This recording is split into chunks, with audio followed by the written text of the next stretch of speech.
అందరికీ నమస్తే అండి. Good morning. నేను మీ శ్రీనివాస్ని. ఈనాడు, ఆంధ్రజ్యోతి, సాక్షి, ఆంధ్రప్రభ 4 వార్తాపత్రికల్లో వచ్చిన వార్తలు, వాటిలో వాస్తవాలు, ఉద్దేశాలు అన్నీ కూడా చెప్పడానికి రోజులాగానే ఈరోజు కూడా మీ ముందుకు వచ్చాను. నేను రోజు వస్తూనే ఉంటా. ఒక్కోరోజు బయట ఉన్నప్పుడు ల్యాప్టాప్లో అయినా కాస్త ఒక 10 నిమిషాలు, పావు గంట అటు ఇటుగా అయినా సరే ప్రతిరోజు మన వీడియో అయితే పోస్ట్ చేస్తాం. మరీ అత్యవసర పరిస్థితుల్లో తప్ప ఎప్పుడు ఆపల. మన ఛానల్ స్టార్ట్ చేసిన 3.5 సంవత్సరాల్లో జస్ట్ 2 రోజులు మాత్రమే న్యూస్ పేపర్ అనాలిసిస్ ఆపాం. నేను జర్నీలో ఉన్నప్పుడు, అందుబాటులో లేనప్పుడు మాత్రమే. సో మీరు అలవాటైన వాళ్ళు, డైలీ చూస్తున్న వాళ్ళు లైక్స్ ఎక్కువ మంది చేయాలి, ఎక్కువ మందికి షేర్ చేయాలి. రాష్ట్రం యూనిట్గా ఎస్సీ వర్గీకరణ అంటండి. నిజానికి జిల్లా యూనిట్గా ఎస్సీ వర్గీకరణ చేయాలని మొన్నటి వరకు అనుకున్నారు. కానీ ఎమ్మెల్యేలు ఎక్కువ మంది రాష్ట్రం యూనిట్గా చేస్తేనే బాగుంటుంది, జిల్లా యూనిట్గా చేయడం వలన కొంత అటు ఇటుగా తేడాలు వస్తే మళ్ళీ గొడవలు అయి కొంతమంది కోర్టుకు వెళ్తారు.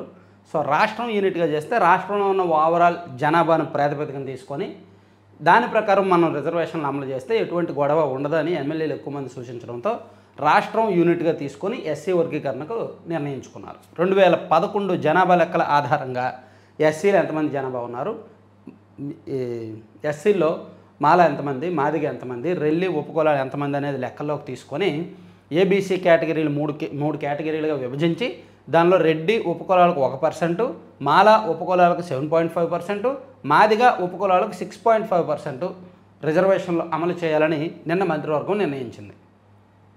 సో దీని మీద ఒక తీర్మానం 20వ తేదీన అసెంబ్లీలో చర్చించి దాని మీద తీర్మానం ఆమోదించి దాన్ని జాతీయ ఎస్సీ కమిషన్కు పంపించి వాళ్ళు ఆమోదించిన తర్వాత రాష్ట్రంలో అమలు చేస్తారు అనేది ఇచ్చారన్నమాట. ఎస్సీ వర్గీకరణను 2011 జనాభా లెక్కల ప్రాతిపదికన రాష్ట్రం యూనిట్గా అమలు చేయాలని కూటమి ప్రభుత్వం నిర్ణయించింది. వర్గీకరణను జిల్లా యూనిట్గా అమలు చేయాలని మొదట భావించింది. అయితే జిల్లాల విభజన తర్వాత కొత్త జిల్లాల్లో ఎస్సీల జనాభాపై ఖచ్చితమైన సమాచారం లేనందున రాష్ట్రం యూనిట్గా అమలు చేయాలని నిర్ణయం తీసుకుంది. 2026 జనాభా గణన తర్వాత వర్గీకరణను జిల్లా యూనిట్గా అమలు చేసే విషయాన్ని పరిశీలించాలని మంత్రివర్గం నిర్ణయించింది. సో దీని మీద చాలాసేపు డిస్కషన్ జరిగింది ఎస్సీ వర్గీకరణ మీద నిన్న క్యాబినెట్లో. ఎందుకంటే మళ్ళీ ఏమైనా ఏ చిన్న తేడా వచ్చినా ఎవరైనా కోర్టుకు వెళ్తారు. కోర్టుకు వెళ్తే మళ్ళీ సంవత్సరాలు గడిచిపోద్ది.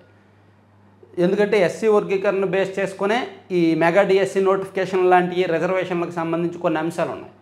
సో ఇప్పుడు దీన్ని ఆమోదించిన తర్వాతే మెగా డిఎస్సీ నోటిఫికేషన్ ఇస్తాము అని చెప్పి లోకేష్ గారు చెప్తున్నారు. సో ఏం జరుగుతుంది, ఈ నెలాఖరులోగా ఏదో ఒకటి తేల్చి మెగా డిఎస్సీ నోటిఫికేషన్ అయితే ఇవ్వాలి. ఈ నెలాఖరులోగా మెగా డిఎస్సీ నోటిఫికేషన్ ఇవ్వకపోతే ప్రభుత్వం మీద నిరుద్యోగుల్లో విపరీతమైన వ్యతిరేకత వస్తుంది. ప్లస్ వీళ్ళు అనుకున్నట్టు విద్యా సంవత్సరం ప్రారంభానికి కొత్త టీచర్లని రంగంలోకి దించలేరు. అదంతా కష్టమవుద్ది అనమాట. So as early as possible ఇది పూర్తి చేసి మెగా డిఎస్సీ నోటిఫికేషన్ కూడా ఇవ్వాలి. ఇక నేతన్నల జీవితాలకు వెలుగు, ఇళ్లకు 200, పవర్ లూమ్లకు 500 యూనిట్లు ఉచిత విద్యుత్, రాజధానిలో 40,000 కోట్ల పనులకు పచ్చజెండా, 38 కోట్లతో బుడమేరుపై రక్షణ గోడల నిర్మాణం, వైఎస్ఆర్ జిల్లాకు వైఎస్ఆర్ కడప జిల్లాగా పేరు మార్పు. అసలు వైఎస్ఆర్ అనే పేరు ఎందుకు ఉండాలి? కడప జిల్లా అని పెట్టొచ్చుగా. వైఎస్ఆర్ జిల్లాకు వైఎస్ఆర్ అనే పేరు ఎందుకు ఉండాలి? కడప జిల్లా అని పెట్టవచ్చు కదా అంట. ఇక్కడ వ్యక్తుల పేర్లు ఎందుకు జిల్లాలకి?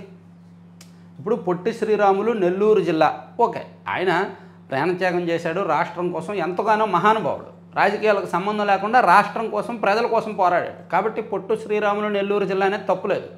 బిఆర్ అంబేద్కర్ కోనసీమ జిల్లా అనేది తప్పులేదు. ఆయన రాజ్యాంగ నిర్మాత, దేశం మొత్తానికి ఒక దారి చూపించి వెళ్ళిపోయాడు ఆయన మహానుభావుడు. ఎవరిష్టం వాళ్ళది. ఇక చేనేతల కంటండి 200 యూనిట్లు అంట. అలాగే పవర్ లూమ్లకు 500 యూనిట్లు ఉచిత విద్యుత్ ఇస్తున్నారంట. మంచిదే. సో దాదాపుగా 93,000 మంది చేనేత కార్మికుల గృహాలు, 10,534 పవర్ లూమ్ యూనిట్లకు దీని ద్వారా లబ్ధి కల్పించనుందంట. ఇక రాజధానిలో 40,000 కోట్ల పనులకు పచ్చజెండా ఊపారు. దీనికి ఏడీబీ, ప్రపంచ బ్యాంకు, హడ్కో అండ్ కేఎఫ్డబ్ల్యూ తదితర ఆర్థిక సంస్థల ద్వారా రుణాలు వస్తాయన్నమాట. చాలా మంచి విషయం. నిన్న రాజధాని పనులకు సంబంధించి ఆమోదం తెలపడం, మేబీ ఈ మంత్లో లేదా నెక్స్ట్ మంత్లో కానీ ప్రధానమంత్రి నరేంద్ర మోదీ గారి చేతుల మీదుగా రాజధాని నిర్మాణ పనులు పునః ప్రారంభించడం ఒక శుభసూచకం. సాధ్యమైనంత త్వరగా పూర్తి చేస్తే నెక్స్ట్ ఒకవేళ గవర్నమెంట్ మారినా, ఒకవేళ మన కర్మ కొద్దీ గవర్నమెంట్ మారినా, మళ్ళీ జగన్మోహన్ రెడ్డి గారు వచ్చినా రాజధానిని మార్చకుండా ఉండాలి. అలా ఉండాలి అంటే ఆ రాజధాని నిర్మాణం యాజ్ ఎర్లీ యాజ్ పాసిబుల్ పూర్తి చేస్తే అప్పుడు ఆ ప్రభుత్వం మీద కూడా ప్రెజర్ ఉంటుంది. ఈవెన్ వైసీపీలో కూడా రాజధాని విషయంలో తప్పు చేశాము, సో అమరావతినే రాజధానిగా కొనసాగిస్తాము అని ఒక ప్రకటన ఇచ్చే ఆలోచనలో ఉన్నారు వైసీపీ వాళ్ళు కూడా. ఒక అంతర్గత సమాచారం ప్రకారం ఎనీ టైం ఒక 6 నెలలు సంవత్సరంలో వాళ్ళు అమరావతికే మద్దతు పలికి ప్రజల్లోకి రావాలనే ఆలోచనతో ఉన్నారంట. చూడాలి ఏం జరుగుద్దో. అయితే వన్స్ ప్రజలు తిరస్కరించి వాళ్ళ పరిపాలన బాగోలేదని చెప్పాక ఇప్పుడప్పుడే వాళ్ళని మళ్ళీ నెత్తిన పెట్టుకోలేరులే. రాష్ట్ర ప్రజలు విజ్ఞతతో ఆలోచిస్తారు. ఇక అయిన వారి కోసం అభివృద్ధికి సమాధి. పరిశ్రమలు పెట్టాల్సిన 741 ఎకరాలు ప్రైవేటు పరం. జగన్ ప్రభుత్వం చేసిన నిర్వాకం ఇది. ప్రస్తుతం ఆ భూమి విలువ 741 కోట్లు. దొంగ సాకులు చూపి భూసేకరణ ప్రక్రియ నుంచి చివరిలో నిష్క్రమణ. వెనుకబడ్డ శ్రీ సత్యసాయి జిల్లాలో పరిశ్రమల స్థాపనకు మోకాలడ్డు. ఇదండి మనం అనుకునే వాళ్ళకి భూములు ఇచ్చేసి, యాక్చువల్లీ ఉదాహరణ ఈ స్కామ్ ఏంటంటే ఒక 1000 ఎకరాలు పక్కన చేశారు అనుకుందాం పరిశ్రమల స్థాపనకు. అందులో ఒక 300 ఎకరాలు నిజంగా పరిశ్రమలు స్థాపించే వాళ్ళకి ఇచ్చి ఒక 700 ఎకరాలు మన అనుకునే వాళ్ళకి ఇచ్చేశారు. ఎవరైతే నిజమైన అర్హులు ఉన్నారో వాళ్ళందరూ పరిశ్రమలు పెట్టారు 300 ఎకరాల్లో. కానీ మిగిలిన 700 ఎకరాల్లో మన అనుకున్న వాళ్ళకి భూములు ఇచ్చారు తప్ప వాళ్ళు పరిశ్రమలు పెట్టలా. ఆ భూమిని అనుభవిస్తున్నారు. రేట్లు పెరిగాక అమ్మాలని చూస్తున్నారు, చేతులు మారుస్తున్నారు, తాకట్టు పెట్టి లోన్లు తెచ్చుకుంటున్నారు, ఇదంతా చేస్తున్నారు. కానీ పరిశ్రమలు రావట్లా, ఉద్దేశం నెరవేరట్లా. అది వైఎస్ఆర్ గారు ఉన్నప్పటి నుంచి వైసీపీ అధికారంలో ఉన్నప్పుడు జరిగింది అదే. గతంలో 2004 నుంచి 2009 వరకు వైఎస్ఆర్ గారు అధికారంలో ఉన్నప్పుడు జరిగింది అదే దీనిలో ఈనాడులో రాశారు.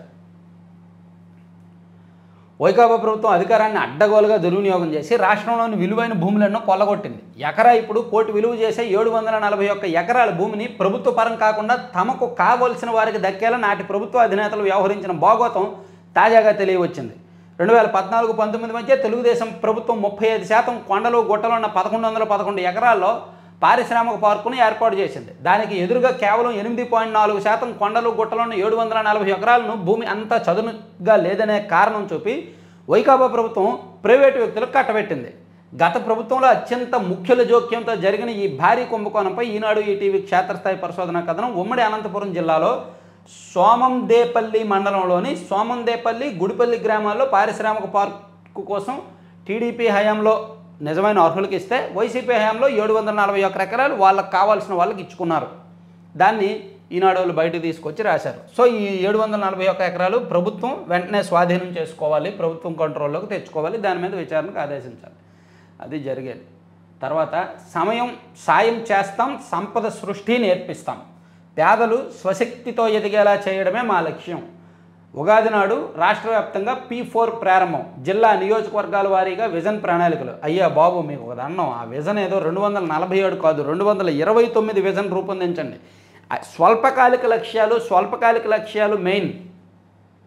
నేను నిన్నే చెప్పాను. ఇప్పుడు ఒకేసారి ఒక 50 కిలోమీటర్లు పరిగెట్టేస్తాను అనే కంటే ఒక 2 కిలోమీటర్లు పరిగెట్టి ఆగి ఇంకో 2 కిలోమీటర్లు పరిగెట్టి కాసేపు ఆగి మళ్ళీ ఇదిగో నేను ఇప్పుడు గంటకు 10 కిలోమీటర్ల వేగంతో పరిగెట్టాను, సో ఈ నెక్స్ట్ 2 కిలోమీటర్లు కాస్త వేగం తగ్గించాలి, సో లేకపోతే గుండెలు దెబ్బతింటుంది అని ఓకే నెక్స్ట్ గంటకు 6 కిలోమీటర్ల వేగంతో అలా ఒక ప్రణాళికలు మార్చుకోవాలి. ఇప్పుడు లక్ష్యం ఉండడం తప్పు కాదు. లక్ష్యానికి తగ్గ ప్రణాళికలు, ఆలోచనలు ఆ పరిస్థితిని బట్టి మారాలి. అంటే లక్ష్యాలు చిన్న లక్ష్యాలుగా ఉంటే బెటర్. ఇప్పుడు 2047 అనే కంటే నేను నిన్న ఒక వీడియో చేశాను, చాలామంది చూసే ఉంటారు. చంద్రబాబు నాయుడు గారు 2002, 2001, 2003 ఆ టైంలో మేము స్కూల్స్లో ఉన్నప్పుడు చదువుకునే వాళ్ళం. మాట్లాడితే విజన్ 2020 అనేవాళ్ళు. 2004లో ఓడిపోయారు. ఆ తర్వాత 2014లో సీఎం అయిన తర్వాత విజన్ 2029, విజన్ 2029 అనేవాళ్ళు. 2019లో ఓడిపోయారు. ఇప్పుడు మళ్ళీ విజన్ 2047 అంటున్నారు. ఆ విజన్ మంచిదే, విజన్ ఉండడం చాలా అద్భుతమైన ఆలోచన. ఖచ్చితంగా అటువంటి విజనరీ ముఖ్యమంత్రి ఉండాలి, విజనరీ ఆలోచనలు ముందు చూపు ఉండాలి. కానీ ఎవరికి అర్థమవుద్ది ఆ విజన్? నాకు అర్థమవుద్ది, మీకు అర్థమవుద్ది. పల్లెటూరులో దాదాపుగా మన రాష్ట్రంలో 75% మంది ఆ విజన్ను పట్టించుకుంటారా? మాకు ఎందుకులే అంటారు. ఈవెన్ టీడీపీ వాళ్ళు అయినా సరే అంత ముందు చూపుని అంటే పబ్లిక్కి కనెక్ట్ అవ్వదు. అది ప్రజలకు కనెక్ట్ అవ్వదు. రాష్ట్రానికి మంచిది కానీ ప్రజలకు కనెక్ట్ అవ్వదు. దానివలన స్వల్పకాలిక లక్ష్యాలు, ఇదిగో 2027 నాటికి మా రాష్ట్రం ఇది, 2029 నాటికి మా రాష్ట్రం ఇది, 2047 నాటికి రాష్ట్రంలో ప్రతి ఒక్కరికి 55 లక్షలు తలసరి ఆదాయం ఉన్నట్టు చూపిస్తారంట. 2047 నాటికి అదంటే లక్ష్యం. 55 లక్షలు తలసరి ఆదాయం అంటే మామూలు కాదు. మరి 2029కి ఎంత తలసరాదాయం అది లేదే విజన్లో. సో 2029 విజన్ ఒకటి రూపొందించండి. 2029 నాటికి మేము ఇది చేస్తాం అని చెప్పి అది చేసి ఎన్నికలకు వెళ్ళండి. అప్పుడు ప్రజల్లో మంచి పేరు ఉంటుంది. ఇదిగో ముందే చెప్పారు, చేశారు, కాబట్టి వీళ్ళని గెలిపించాలి అని అనుకుంటారు. విజన్ 2047 అంట.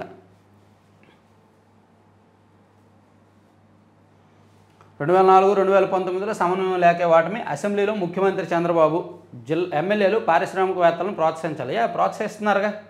మొన్న ఒక పోర్టు వస్తే పోర్టు దగ్గర బాగానే ప్రోత్సహించారులే, టిప్పర్ కింతని. అలాగే ఇసుక, మద్యం వాటిని కూడా ప్రోత్సహిస్తున్నారు ఎమ్మెల్యేలు బాగానే.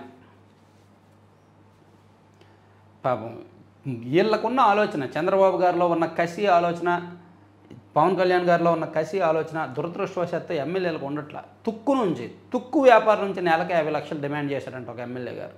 అది కేంద్రం స్థాయిలో ఢిల్లీ స్థాయి వరకు వెళ్ళి గొడవ అవుతుంది అది. ఇంకొక ఎమ్మెల్యే గారి మీద ఆంధ్రజ్యోతిలో వార్త వస్తే ఆయన ప్రెస్ మీట్ పెట్టి ఎవరో చెప్తే రాశాడని, ఆంధ్రజ్యోతిలో ఎవరో చెప్తే రాసేంత స్థాయి. అలా ఎవరి కాళ్ళు ఎమ్మెల్యేలు అందరూ ఒక ట్రాన్స్లోకి వెళ్ళిపోయారు. పరిస్థితి అంత బాగా. సరే, ఎనీవే ఎమ్మెల్యేల ద్వారా విజన్ అమలు చేయాలి అనుకోవడం మంచిదేలే. ఇదిగోండి ఆంధ్రప్రభలో కూడా ఎస్సీ వర్గీకరణపై ప్రజల్లోకి 2011 జనాభా ప్రాతిపదికన ఇది అని రాశారు. అలాగే ఎమ్మెల్యేలకు విజన్ బాధ్యత, ప్రతి నియోజకవర్గానికి విజన్ డాక్యుమెంటు, ఎమ్మెల్యే చైర్మన్గా అభివృద్ధి ప్రణాళికలు అమలంట. స్పెషల్ ఆఫీసర్గా జిల్లా స్థాయి అధికారి, 2 దశల్లో P4, 35 లక్షల మందికి భాగస్వామ్యం, జీరో పేదరికం, బ్లూ ఎకానమీ, నూతన అన్వేషణలు. 2029 నాటికి అన్ని హామీలు నెరవేరుస్తాము, ప్రతి కుటుంబానికి సొంత ఇల్లు, జిల్లా అభివృద్ధి ప్రణాళికకు ప్రత్యేక వ్యూహాలు, కలెక్టర్ల సదస్సులో జిల్లా విజన్ డాక్యుమెంట్లు. శాసనసభలో స్వర్ణాంధ్ర 2047 విజన్ డాక్యుమెంట్పై CM Chandrababu Naidu power point presentation. ఇదనమాట. ఈవెన్ ఆంధ్రజ్యోతిలో కూడా నియోజకవర్గానికి ఒక విజన్ ప్లాన్ అనే వేశారు, హైలైట్ చేశారు దాన్ని. ఎమ్మెల్యే చైర్మన్గా అమలు పర్యవేక్షణ, జిల్లా స్థాయిలో చైర్మన్గా ఇన్ఛార్జ్ మంత్రి, ఇకపై ఏటా 15% వృద్ధి రేటు లక్ష్యం, పట్టణాల్లో 2 సెంట్లు, గ్రామాల్లో 3 సెంట్లు, 5 ఏళ్లలో ప్రతి కుటుంబానికి సొంతిల్లు, విద్యార్థులకు యూనిక్ స్కిల్ పాస్పోర్టులు, ఉగాది రోజు P4 కార్యక్రమం ప్రారంభం, మే నెలలో తల్లికి వందనం. సో స్వర్ణాంధ్ర 2047పై అసెంబ్లీలో చంద్రబాబు ప్రసంగం అని చెప్పి వేశారన్నమాట. అలాగే ఎస్సీ వర్గీకరణకు ఓకే, ఏకసభ్య కమిషన్ నివేదిక మంత్రివర్గం ఆమోదం, 3 కేటగిరీలుగా ఎస్సీలు, గ్రూప్ 1, 2, 3గా రెల్లి, మాదిగ, మాల ఉపకులాల వర్గీకరణ. ఈ సమావేశాల్లోనే అసెంబ్లీకి నివేదిక, ప్రత్యేక చర్చ అనంతరం కేంద్రానికి రాష్ట్ర యూనిట్గా అమలు నిర్ణయం, విభేదిస్తున్న మాల సామాజిక వర్గం. దీన్ని మాల సామాజిక వర్గం విభేదిస్తోంది. యాక్చువల్లీ మాల సామాజిక వర్గానికి 7.5% ఇచ్చారు, మాదిక అండ్ ఉపకులాలకి 6.5% ఇచ్చారు, కానీ మాలలు వ్యతిరేకిస్తున్నారన్నమాట. సో కొత్త జనాభా లెక్కలు వచ్చాక లెక్కేయండి, వర్గీకరణ అమలు చేయండి అనేది అనుకుంటాం మాలల డిమాండ్. సో ఇవి కీలకమైన అంశాలు. వీటి తర్వాత త్వరలో సైబర్ భద్రత దర్యాప్తు విభాగాలు, ఐజీ స్థాయి అధికారి నేతృత్వం, మోసాల బారిన పడకుండా అవగాహన, సత్వర ఫిర్యాదులకు హెల్ప్ లైన్ నెంబర్, పోలీసులకు సైబర్ కమాండోలుగా శిక్షణ, సైబర్ నేరాల కట్టడికి ఏపీ పోలీసు శాఖ చర్యలు. రాష్ట్రంలో సైబర్ నేరాల కట్టడికి ఆంధ్రప్రదేశ్ పోలీస్ శాఖ సైబర్ భద్రత, సైబర్ దర్యాప్తు విభాగాన్ని ఏర్పాటు చేస్తోంది. ఐజీ స్థాయి అధికారి వీటికి నేతృత్వం ఇస్తారు. నేరం జరిగాక నేరగాళ్లను పట్టుకోవడమే కాదు, ఏ తరహాలో సైబర్ మోసాలు, నేరాలు జరుగుతున్నాయి, వాటి బారిన పడకుండా ఎలా ఉండాలనే దాని మీద ప్రజలకు చైతన్యం అవగాహన కల్పిస్తారంట. అది మంచి విషయమే కదా. అదొకటి రాశారండి. తర్వాత ఈనాడులో ఫస్ట్ టైటానియంలో హృదయం మొలిచెలే, అది టైటానియంతో చేసిన కృత్రిమ గుండె. దీని తయారీయే అద్భుతం అనుకుంటే మనిషికి అమర్చడం మరో అద్భుతం. గుండెకు బదులు ఒక పరికరం మొత్తాన్ని సరఫరా చేయడం అంటే మాటలా, పైగా కొన్ని గంటలు కాదు 100 రోజులకు పైగా ఒకరి ప్రాణాలను నిలిపింది. వావ్.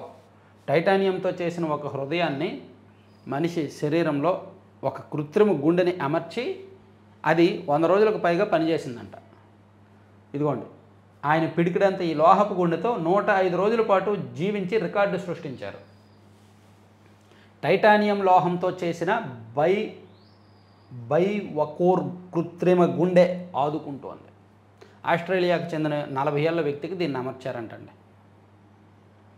కొత్తగా ఉంది. చంద్రబాబు పవన్లను కలిసిన విద్యార్థి సిద్ధార్థ్. వైకాపా ఆధిపత్యం కోసమే రామకృష్ణను గత 5 ఏళ్లలో వారి అక్రమాలను ప్రశ్నించారని కక్ష.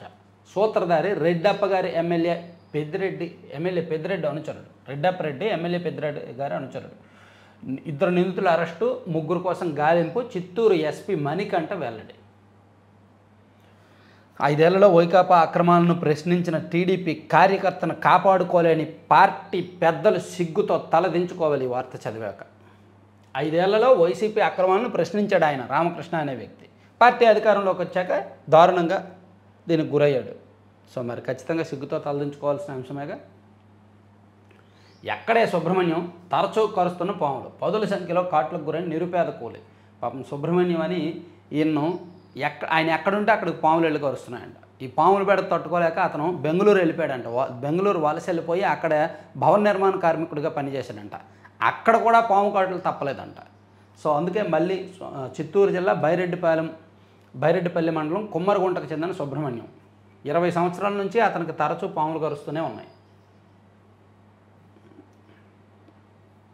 అలా ఎందుకు జరుగుద్ది అనేది ఎవరైనా తెలిస్తే కామెంట్ చేయండి. ఒక వ్యక్తిని పదే పదే అలా ఎందుకు జరుగుద్ది అనేది వీలైతే కామెంట్ చేయండి, నాకు తెలియదు అది. ఇక అమరావతి తిరుపతిలోనూ లులు మాల్స్, ఆ సంస్థ సానుకూలంగా ఉందని సీఎం వెల్లడి. విద్యార్థులకు స్టార్టప్ సంస్థలకు ఆర్థిక సాయం, రాజధానిలో రతన్ టాటా ఇన్నోవేషన్ హబ్, మంత్రివర్గ సమావేశంలో నిర్ణయాలు. సో రాష్ట్రంలో లులు మాల్స్ మీకు తెలిసే ఉంటుంది, కేపీహెచ్బిలో ఉంది కదా. కేపీహెచ్బి జేఎన్టీయూ రోడ్లో లులు మాల్ ఉంది, ఒక పెద్దది ఏర్పాటు చేశారు. నిజానికి విశాఖపట్నంలో అంతకన్నా పెద్దది భారీ స్థాయిలో ఏర్పాటు చేయడానికి సన్నాహాలు చేశారు, కానీ వైసీపీ వచ్చాక వెనక్కి వెళ్ళిపోయింది. సో ఇప్పుడు ఆ లులు మాల్ రాష్ట్రంలో విశాఖపట్నం, అమరావతి, తిరుపతి ఈ 3 చోట్ల కూడా భారీ స్థాయిలో మాల్స్ ఏర్పాటు చేయడానికి లులు ముందుకు వచ్చిందనేది సీఎం గారు నిన్న చెప్పారు. అలాగే విద్యార్థులను ప్రోత్సహించేందుకు స్టార్టప్ ఫండ్, స్టార్టప్ పాలసీకి కేబినెట్ ఆమోద ముద్ర వేసింది. విద్యార్థులను ప్రారంభించే స్టార్టప్ సంస్థలను ప్రోత్సహించేందుకు, ఆర్థికంగా చేయూతనిచ్చేందుకు స్టార్టప్ ఫండ్ను ఏర్పాటు చేయాలని మంత్రివర్గం నిర్ణయించింది. నేతల జీవితాలకు వెలుగు, త్వరలో సైబర్ భద్రత. ఈ ఏడాది ఉగాదిని ఘనంగా నిర్వహిద్దాం, తిరుమలలో స్పీకర్ అయ్యన్న పాత్రుడు.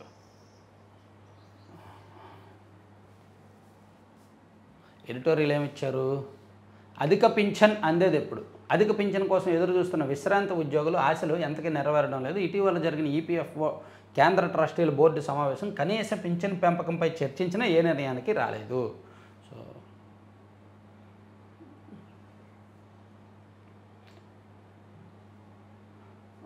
గత ప్రభుత్వంలో ఉపాధి హామీలో భారీగా అవినీతి, 250 కోట్ల వరకు అవినీతి జరిగిందంటండి. 2019 నుంచి 2024 మధ్యలో రాష్ట్రంలో ఉపాధి హామీ పనుల్లో, అంటే పనులు చేయకుండానే చేసినట్టు బిల్లులు తీసుకున్నారు. ఆ గ్రామాల్లో ఇదిగో పలానా కాలువ, ఇక్కడ నుంచి అక్కడికి ఒక కాలువ, ఆ పనికి 8 లక్షలు అని లెక్కలు వేస్తారు, ఆమోదిస్తారు. కానీ పని చేయరు, పని చేయకుండా డబ్బులు తీసుకుంటారు. ఇలా గత 5 ఏళ్లలో 250 కోట్ల విలువైన పనులు చేయకుండానే చేసినట్లు లెక్కలు చూపించి డబ్బులు జేబులో వేసుకున్నారు. ఇవి సోషల్ ఆడిట్లో బయటకు వస్తాయి. ఉపాధి హామీలో అవినీతిని బయటపెట్టడానికి సోషల్ ఆడిట్, సామాజిక తనిఖీ అనేది ప్రతి సంవత్సరం జరుగుద్ది. అయితే ఈ సామాజిక తనిఖీ చేసే వాళ్ళకు కూడా డబ్బులు ఇచ్చి ఈ అవినీతిలో వాటా వాళ్ళకి ఇచ్చి బయటపడకుండా చేసుకుంటారనమాట. అది పవన్ కళ్యాణ్ గారు నిన్న బయటకు తీసుకొచ్చారు. ఫీల్డ్ అసిస్టెంట్లను అందరినీ వాళ్ళకి కావాల్సిన వైసీపీ కార్యకర్తలను పెట్టుకొని వాళ్ళ ద్వారా అవినీతికి చేశారు అనేది పవన్ కళ్యాణ్ గారు మొత్తం బయటపెట్టారు.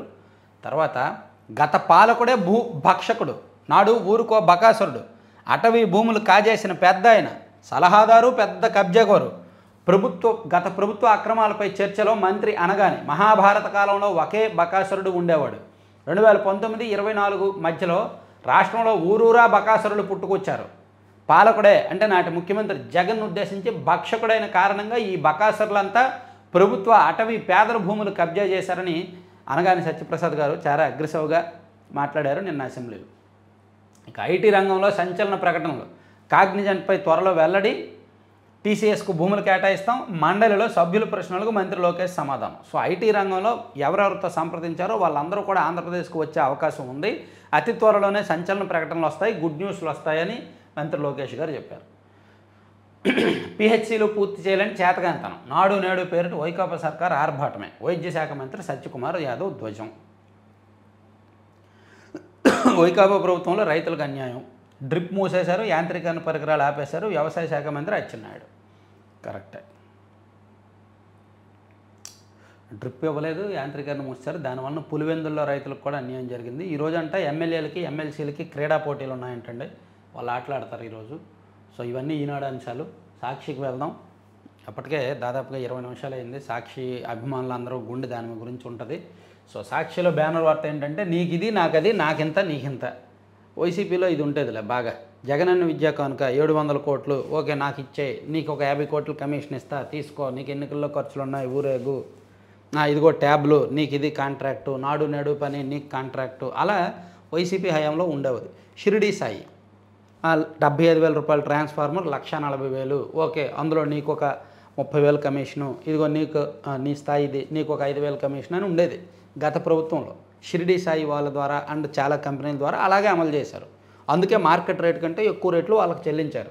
సో వీళ్ళు పొరపాటున వైసీపీలో జరిగింది ఇప్పుడు రాశారా, లేదు ఇప్పుడు ఏమైనా జరుగుతుందా?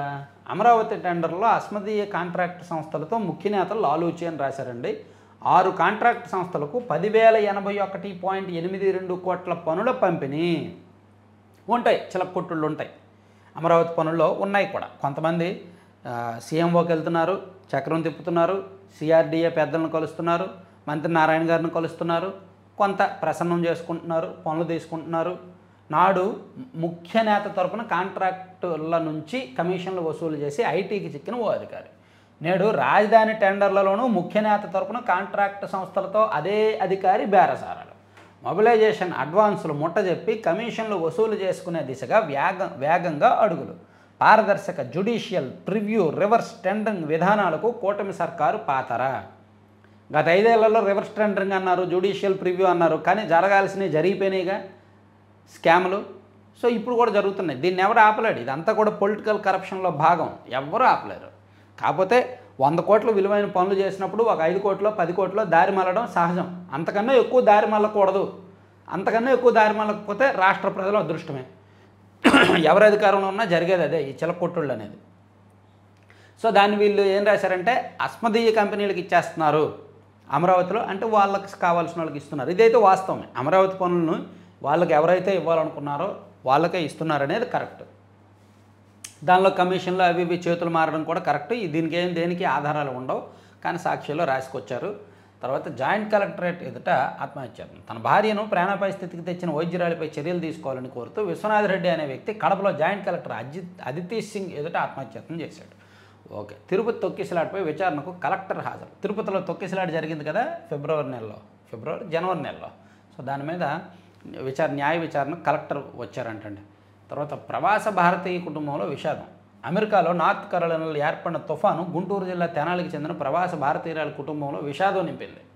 భారీ చెట్టు కూలి ఇంటిపై పడడంతో 2 చిన్నారులు మృతి చెందారంట. దారుణం కదా, విషాదం. ఎన్నాళ్ళలో వేచిన ఉదయం 9 నెలల తర్వాత భూమి మీదకి రానున్న సునీత విల్మోర్ ఎప్పుడు భారత కాలమానం ప్రకారం బుధవారం తెల్లవారుజామున 3:27 భూమి మీద దిగుతారంటండి. బుధవారం తెల్లవారుజామున, రేపు తెల్లవారుజామున 3:30 దిగుతారు.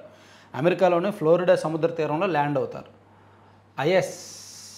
ఐఎస్ఎస్ నుంచి విడిపోయి భూమిపైకి చేరనున్న క్రూ డ్రాగన్ 10 వ్యోమగ నౌక.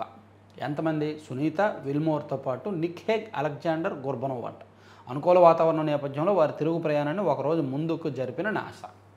ఓకే, అసాధ్యమైన లక్ష్యాలతోనే ముందుకెళ్ళాలి. కేంద్రం 2047 నాటి తలసరి ఆదాయం లక్ష్యం $18,000 పెట్టుకుంటే మనం $42,000 పెట్టుకున్నాం. ప్రతి నియోజకవర్గానికి విజన్ డాక్యుమెంటు, ఎమ్మెల్యే చైర్మన్గా అభివృద్ధి ప్రణాళికల అమలు. ఉగాది నుంచి నాకైతే మాత్రం కొంతమంది ఎమ్మెల్యేల మీద నమ్మకం లేదు బాస్.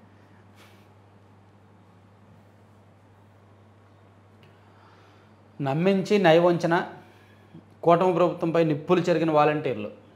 విజయవాడలో భారీ ధర్నా. ఎన్నికల ముందు ఓట్ల కోసం ఉత్తుత్తి హామీలు ఇచ్చారా? 2.60 లక్షల మంది వాలంటీర్ల కుటుంబాలను మానసికంగా హింసిస్తున్నారు. వాలంటీర్ల విషయంలో ఏం జరిగిందో నిన్న చెప్పాను, ఈరోజు కూడా చెప్తున్నా. వాలంటీర్లను అన్యాయం చేసింది జగన్మోహన్ రెడ్డి గారు, మోసం చేస్తున్నది చంద్రబాబు నాయుడు గారు. అన్యాయానికి మోసానికి తేడా తెలుసు కదా.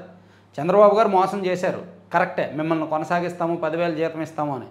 కానీ వాళ్ళని చట్టబద్ధంగా తీసుకోకుండా, చట్టానికి అనుగుణంగా తీసుకోకుండా వాళ్ళని రాజకీయ లబ్ధి కోసం తీసుకొని వాడుకున్నది జగన్మోహన్ రెడ్డి గారు. కాబట్టి ఇద్దరినీ తిట్టాలి. వాలంటీర్లు ధర్నాలు చేసినా ఆందోళనలు చేసినా ఇద్దరినీ తిట్టాలి, ఇద్దరినీ టార్గెట్ చేయాలి. అప్పుడే వాళ్ళు బాగుపడతారు. ఏమయ్యా జగన్మోహన్ రెడ్డి, మా కోసం నువ్వెందుకు జీవో ఇవ్వాలా అని అడగాలి వాలంటీర్లు. మా కోసం నువ్వు జీవో ఇస్తే ఇప్పుడు వీళ్ళు మమ్మల్ని కొనసాగించే వాళ్ళు కదా అని అడగాలి. ఏమండి చంద్రబాబు నాయుడు గారు, లేదా ఏమయ్యా చంద్రబాబు, మమ్మల్ని 10,000 వేతనం పెంచుతామని హామీ ఇచ్చి ఎందుకు ఇవ్వలేదు, ఎందుకు మోసం చేసామని అడగాలి. అలా ఇద్దరిని అడిగినప్పుడే వీళ్ళు బాగుపడతారు. ఏదో ఏంటది ఒక ధర్నా చేసేసి, ఒక ఆందోళన చేసేసి ఓన్లీ ప్రభుత్వాన్నే ప్రశ్నిస్తామంటే అవ్వదు. జగన్మోహన్ రెడ్డి గారు చేసిన అన్యాయాన్ని ప్రజలకు చెప్పాలి, చంద్రబాబు గారు చేసిన మోసాన్ని ప్రజలకు చెప్పాలి వాలంటీర్లు. అప్పుడు వాళ్ళ గోడు సాధారణ ప్రజలు వింటారు. ఆశా వర్కర్ కుటుంబం వెలి. ఆశా పోస్టును వేలంలో అమ్మని పెద్దలు. ప్రస్తుతం ఆ పోస్టులో ఉన్న మహిళ రాజీనామా చేయకపోవడంతో హుకుం. ఓకే. రాష్ట్రంలో మండే ఎండలు. పార్వతీపురం మన్యం జిల్లా వీరఘట్టంలో 42.8 డిగ్రీల. అమ్మో. Guns @ WhatsApp. చాటింగ్ ద్వారా తుపాకుల అమ్మకాలు అంటండి. భారత్లో జోరుగా అక్రమ ఆయుధాల దంద. గతేడాది 8,000కు పైగా అక్రమ ఆయుధాలు ప్రకటనలు. వాట్సాప్ గ్రూపుల్లో, టెలిగ్రామ్ గ్రూపుల్లోనేమో వేరే అమ్ముతారు, వాట్సాప్ గ్రూపుల్లోనేమో గన్లు అమ్ముతున్నారంట. వాట్సాప్ గ్రూపుల్లో గన్స్ అమ్మడం ఏంటి? ఎస్సీల వర్గీకరణపై కమిషన్ నివేదిక ఆమోదం. ఓకే, పక్కన పెట్టేద్దాం. ఇంకేమున్నాయి? ఖలిస్తానీ శక్తుల భరతం పట్టండి. న్యూజిలాండ్తో ఖలిస్తానీ శక్తులను అణిచివేయాలని, న్యూజిలాండ్ ప్రధాని క్రిస్టోఫర్ లక్సన్ను ప్రధాని మోదీ కోరారు. ఓకే, ఉగ్ర సంస్థగా ప్రకటించండి. 6 ఫర్ జస్టిస్ను ఉగ్ర సంస్థగా ప్రకటించాలని అమెరికా ఇంటెలిజెన్స్ డైరెక్టర్ తులసి గబ్బార్డ్ను రక్షణ మంత్రి రాజ్నాథ్ కోరారంట. చంద్రయాన్ 5కు ఆమోదం. చంద్రుడు ఉపరితలంపై అధ్యయనం చేసే చంద్రయాన్ 5 మిషన్ను కేంద్రం ఆమోదించిందని ఇస్రో చైర్మన్ నారాయణన్ తెలిపారు. నేడు పుతిన్ ట్రంప్ మంతనాలు. ఉక్రెయిన్లో యుద్ధాన్ని ఆపేలా రష్యాను ఒప్పించడమే లక్ష్యంగా అమెరికా అధ్యక్షుడు ట్రంప్ నేడు పుతిన్తో చర్చలు జరపనున్నారు. జెలెన్స్కీని బెదిరించినట్టు పుతిన్ని బెదిరించండి. ట్రంప్ తాత జెలెన్స్కీని మీ దగ్గరికి మీ వైట్ హౌస్కి పిలిపించుకొని బెదిరించారు కదా, అలా పుతిన్ని కూడా బెదిరించండి. ఎలా ఉంటుందో పర్యవసానాలు చూద్దాం.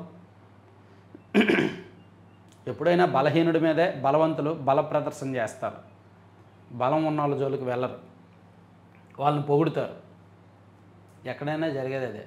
అదే ట్రంప్ అయినా, పుతిన్ అయినా, ఇంకెవరైనా. రాయలసీమ ఎత్తిపోతలకు చంద్రబాబు సమాధి. రాయలసీమ రైతుల కష్టాలకు ముఖ్యమంత్రి అసమర్థత కారణం. తెలంగాణ అక్రమ ప్రాజెక్టులపై నోరెత్తలేని నిస్సహాయత. మాజీ మంత్రి కాకాని గోవర్ధన్ రెడ్డి ధ్వజం. ఓకే, సాక్షి అయిపోయింది. ఆంధ్రజ్యోతిలో మనం తిండికి మించి తాగుడు అంటండి. ఆహారం కన్నా మద్యానికే ఎక్కువ ఖర్చు చేస్తున్నారంట. సగటున ఆహారానికి 80 రూపాయలు, తాగుడుకు 150 రూపాయలు, 158 రూపాయలు. ప్రతి నలుగురిలో ఒకరికి మందు తాగే అలవాటు. కూలీల దినసరి సంపాదనలో 3వ వంతు మద్యానికే. కరెక్టే. ఈ రెండు కూడా చెప్పుకున్నాం కదా. తర్వాత అయ్యో అమరజీవి. శిథిలావస్థలో చెన్నైలోని పొట్టి శ్రీరాములు స్మారకం. కమిటీ వేసిన నిధులు ఇవ్వని ప్రభుత్వాలు. నెల్లూరు ఎంపీ గారు ఏం చేస్తున్నారు?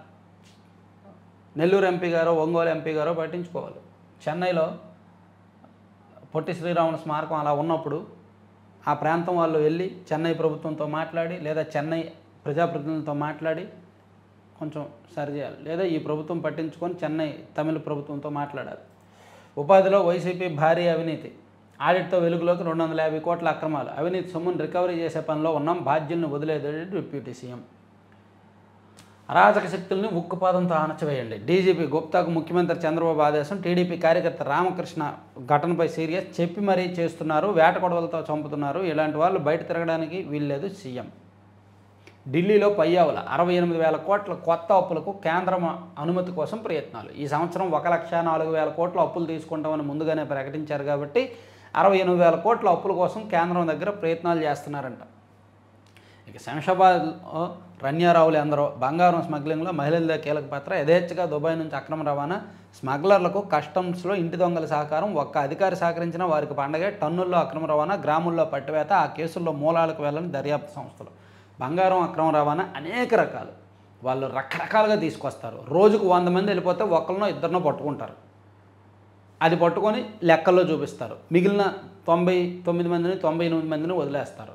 వాళ్ళు కూడా రకరకాలుగా తీసుకొస్తారు. అది ఒక పెద్ద సినిమా తీయొచ్చు. సీక్వెన్స్గా సీక్వెల్ సినిమాలు తీయొచ్చు అనమాట ఈ బంగారం అక్రమ రవాణా పద్ధతులు. ఇక వైసీపీ అధికార ప్రతినిధి శ్యామల సహా 11 మంది యూట్యూబర్లపై కేసు. బెట్టింగ్ యాప్లను ప్రచారం చేసినందుకే. నిందితుల్లో సెలబ్రిటీలు, టీవీ నటులు. త్వరలో నోటీసులు, అరెస్టుకు అవకాశం. బెట్టింగ్ యాప్స్ను వాళ్ళు గాలం వేస్తారు. యూట్యూబర్లలో మంచి రీచ్ ఉన్న వాళ్ళకి. ఇప్పుడు మనకి 2 ఛానల్స్ కలిపి రోజుకి 8 లక్షల నుంచి 10 లక్షల వ్యూస్ వస్తాయి. 2 ఛానల్స్ కలిపి, పాత వీడియోలు అవి ఇవి అన్నీ కలిపి యావరేజ్గా డైలీ 8 to 10 lakhs వ్యూస్ అంటే మామూలు విషయం కాదు. సో మనకు రీచ్ ఎక్కువ ఉంది కాబట్టి నాకు బెట్టింగ్స్ యాప్స్ వాళ్ళ నుంచి డైలీ మెయిల్స్ వస్తూనే ఉంటాయి. మేము సో అండ్ సో కంపెనీ నుంచి మీతో కొలాబరేట్ అవుతాం, మీరు ప్రమోట్ చేయండి అని. అసలు బెట్టింగ్స్ యాప్స్ అనేవి మనం తీసుకోవట్లే. గత 2 సంవత్సరాల నుంచి కూడా ఆ బెట్టింగ్ యాప్స్ ప్రమోషన్కి మనం దూరంగా ఉన్నాం. వాళ్ళు ఎంత ఇస్తారో తెలుసా? నెలకి తక్కువలో తక్కువ 5 లక్షలు ఇస్తారు. మినిమం తక్కువ 5 లక్షలు వస్తుంది మనకి బెట్టింగ్ యాప్స్ ప్రమోట్ చేస్తే. ఎట్టి పరిస్థితుల్లో దాన్ని తీసుకోకూడదని ఫస్టే నేను డిసైడ్ అయ్యా. ఎందుకంటే దాన్ని ప్రమోట్ చేస్తే విపరీతంగా డబ్బులు వస్తాయి. కానీ నా వీడియోస్ చూస్తున్న వాళ్ళలో నిరుద్యోగులు ఎక్కువ మంది ఉంటారు, యువత చదువుకున్న వాళ్ళు ఎక్కువ మంది ఉంటారు. వాళ్ళు ఖచ్చితంగా అరే మా సీనాన్ని ప్రమోట్ చేస్తున్నాడు, వాళ్ళ ఛానల్లో వచ్చింది అంటే ఖచ్చితంగా దీనివల్ల ఉపయోగం ఉంటుందని ఆడారు అనుకోండి, పోతారు. సో అందుకే వదులుకుంటాం, అవసరమైతే వదులుకుంటాం. అందుకే బెట్టింగ్ యాప్స్ ప్రమోషన్ జోలికి నేనైతే వెళ్ళలేదు. నేను గర్వంగా చెప్పగలను, ఆ విషయంలో నేను గర్వంగా బల్లగుద్ది చెప్పగలను. మన ఛానల్కి ఉన్న రీచ్కి, మన ఛానల్కి వస్తున్న వ్యూస్కి వాళ్ళు మనల్ని కూడా అడిగారు, సంప్రదించారు, చాలామంది సంప్రదించారు. ఎవరి జోలికి మనం వెళ్ళలేదు. సెలబ్రిటీలు కదా వీళ్ళకి డబ్బులు తింటారు. వీళ్ళు తినేది మనలాగా అన్నము కూరలు అవి ఇవి కాదు. వీళ్ళు డబ్బులే తింటారు, డబ్బులే మేస్తారు. వీళ్ళకి ఆల్రెడీ షోల ద్వారా డబ్బులు వస్తాయి, యూట్యూబ్ ద్వారా డబ్బులు వస్తాయి. ఇప్పుడు టేస్టీ తేజ రీచ్ బాగుంటుంది, డబ్బులు విపరీతంగా వస్తున్నాయి. రకరకాల ప్రమోషన్లు చేస్తాడు, రెస్టారెంట్లు, ఫుడ్లు. హర్ష సాయి అతను నెలకు సంపాదించేది యూట్యూబ్ ద్వారా 50 లక్షలు అయితే ఖర్చు పెట్టేది 10 లక్షలు. అతను యూట్యూబ్లో వచ్చే ఇన్కమ్తోనే ఖర్చు పెట్టి ఆ ఖర్చు పెట్టడం ద్వారానే వ్యూస్ తెచ్చుకొని బిజినెస్ చేస్తున్నాడు. అతను యూట్యూబే ఒక పెద్ద బిజినెస్, పైగా మంచి పేరు, సేవ చేస్తున్నాడు అని. సో అతనికి నెలకు 50 లక్షలు యూట్యూబ్ నుంచి వస్తే 10 లక్షలు పంచుతాడు, 40 లక్షలు మిగులే కదా. అతని మీద ఎన్నో ఆరోపణలు ఉన్నాయి. సో అతను కూడా బెట్టింగ్ యాప్స్ ద్వారా అతను నెలకు ఒక 20-30 లక్షలు సంపాదిస్తాడు, భారీ ఆదాయం. అలా చాలామంది ఉన్నారు బెట్టింగ్ యాప్స్ ద్వారా సంపాదించేవాళ్ళు. అందుకే వాళ్ళందరి మీద కూడా కేసు నమోదు చేశారంటే colour production, number production, cricket ఇలా చైనా కేంద్రంగా పనిచేస్తున్న పలు బెట్టింగ్ యాప్లు ఉచ్చులో పడి భారతీయులు కోట్లు పోగొట్టుకున్నారు. తక్కువ పెట్టుబడి ఎక్కువ లాభం అంటూ ఇలాంటి యాప్స్పై ఊదరగొడుతూ ప్రచారం చేస్తున్న 11 మంది యూట్యూబర్లు, ఇన్స్టా యూజర్లపై పంజాగుట్ట పోలీసులు కొరడా జొలిపించారు. విష్ణుప్రియకి ఏం తక్కువ అండి? ఇదిగో డబ్బులు ఉన్నవాళ్ళు, పేరున్న వాళ్ళే దీని జోలికి వెళ్తున్నారు. కక్కుర్తి, డబ్బులు తింటారు వీళ్ళు, కక్కుర్తోళ్ళు. వీళ్ళకి ఎంతకుమించి మనమేం అనలేము. బుద్ధి జ్ఞానం లేని వాళ్ళే వెళ్తారు. వైసీపీ అధికార ప్రతినిధి శ్యామల, ఆవిడికి ఏం తక్కువ? ఆమె టీవీ నటి, సినిమాల్లో కూడా అప్పుడప్పుడు యాక్ట్ చేస్తుంది. వైసీపీ నుంచి కూడా ఎంతో కొంత డబ్బులు వెళ్తాయి, పార్టీ నుంచి. ఇంకేం తక్కువ? Betting apps promotion. ఉన్నాయిలే, సెపరేట్గా ఒక వీడియో చేద్దాం. సో ఇది దీనికి సంబంధించి. సాక్షి అయిపోయింది, ఆంధ్రజ్యోతి అయిపోయింది, ఆంధ్రప్రభ కూడా ఆల్మోస్ట్ అయిపోయింది కదా. ఐటీలో త్వరలోనే శుభవార్తలు. 54 కంపెనీల్లో 41 కంపెనీలు తమ కార్యకలాపాలు కొనసాగిస్తున్నాయి. జైపూర్, భువనేశ్వర్తోనూ పోటీ పడుతున్నాము. మండలిలో ఐటీ మంత్రి నారా లోకేష్. ఓకే. ఉపాధి హామీల్లో ఆధారాలు లేని అవినీతి, 31 మందిపై చర్యలు. మాస్టర్ల పర్యవేక్షణకు స్టేట్ టాస్క్ ఫోర్సు. అవినీతికి అడ్డకు ప్రత్యేక వ్యూహాలు. అసెంబ్లీలో డిప్యూటీ సీఎం. ఉగ్రవాదాన్ని సహించేది లేదు.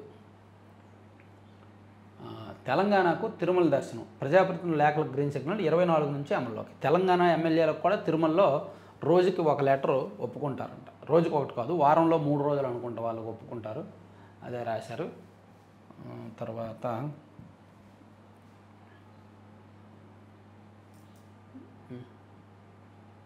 ఇక తిరుమలలో సాధువుల ధర్నా. నిబంధనలు అతిక్రమించి ఆలయం ముందు బైఠాయింపు. బీసీవై పార్టీ అధ్యక్షుడు ఆర్సీవై కూడా జీవో 24ను రద్దు చేయాలంటూ నినాదాలు. ఇప్పుడు అలిపిరి దగ్గర ముంతాజ్ హోటల్కి ల్యాండ్ ఇస్తూ జీవో 24 తీసుకొచ్చారు.